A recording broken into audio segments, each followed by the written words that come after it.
This happened last year, but it still messes with my head almost every single day. I haven't really shared the full story anywhere, and to be honest, I'm not sure why I've been holding it in for so long. Maybe fear, maybe shame, maybe because there's still a part of me that can't believe it actually happened. But I think it's time to finally let it out, because I'm still carrying the weight of it. I work at a mid-sized tech firm in Seattle, the kind of company where everyone knows everyone's name, but you could still slip by unnoticed if you wanted to. That's pretty much what I did.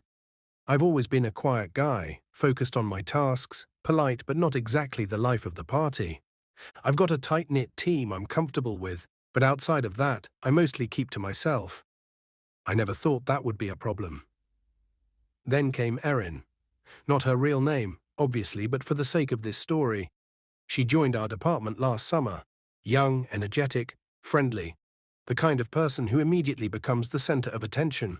She was charismatic, confident, and really seemed to enjoy being the star of the room. People gravitated to her. I didn't. Not out of dislike, just I didn't have a reason to. We had no overlapping projects, barely exchanged any words beyond a hi in the hallway or a comment in a group meeting. For the first month or two, everything was normal, or at least I thought it was. She was friendly with everyone, including me, in a very surface-level way. Then, without warning, she started acting cold. Not just distant, cold, avoiding eye contact, clearly ignoring me in meetings, even walking the long way around the office if she saw me in the hallway. I noticed, sure, but I figured maybe she was just going through something. I didn't think much of it. Then came the email. It was from HR, asking me to come in for a confidential meeting. I thought maybe it was something about a company policy update, or a survey, or who knows what. When I arrived, they had a serious tone from the moment I walked in. No smiles, no small talk. Then they told me a complaint had been filed against me for unwelcome attention and stalking behavior. I felt like the air was sucked out of my lungs. I asked them what the hell they were talking about and who had made the complaint. They were vague at first, said they couldn't disclose the name, but eventually let slip that it was Erin. I was stunned. I literally froze. Erin, the girl I barely knew. I couldn't even remember the last time we'd had a one-on-one conversation. HR said she had accused me of following her to her car after work on multiple occasions, staring at her in meetings, and making inappropriate comments about her clothing. I just sat there, dumbfounded. My brain was racing to make sense of it. None of it was true. None of it. I wasn't even sure where she parked, let alone followed her. And I'd never commented on her appearance, not in any context. I was careful, always. Especially in a professional setting. They said they were launching an investigation and that, in the meantime, I was being placed on work-from-home status pending review. I remember walking out of that meeting with my hands shaking. I didn't go back to my desk. I just grabbed my stuff and left. The next few days were some of the worst of my life. I barely slept. I replayed every interaction I'd ever had with her, trying to find the part where I messed up. There was nothing. I checked Slack messages, emails, calendar invites, Zoom meetings, nothing inappropriate, nothing personal. I even checked my internet history, paranoid that somehow, somewhere, something could be taken out of context.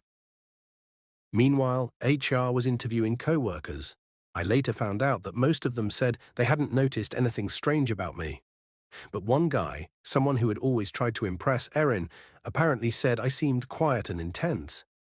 That was it. Quiet and intense. That was enough to feed the suspicion, I guess. Then, just when I felt like I was slipping into despair, a twist came. Dana, a colleague I always respected but didn't know super well, reached out. She said something had been bugging her and she couldn't stay silent anymore. At a team happy hour the week before the complaint was filed, she remembered Erin saying, "I bet I could get me fired if I wanted to." She thought it was a joke at the time, just a flippant comment, but now it didn't feel like a joke anymore. I was speechless. I asked Dana if she'd be willing to tell HR. She said yes, without hesitation. She even said Erin had made other weird comments, like how guys like him are easy to mess with. and you can get into their heads so easily.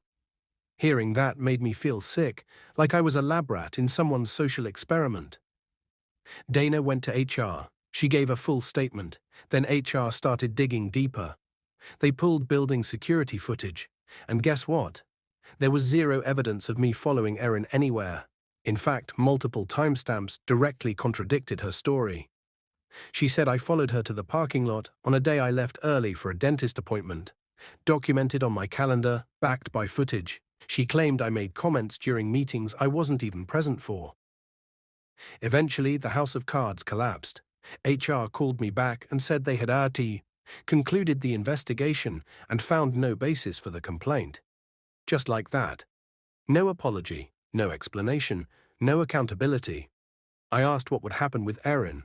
They said she was being transferred to a different department.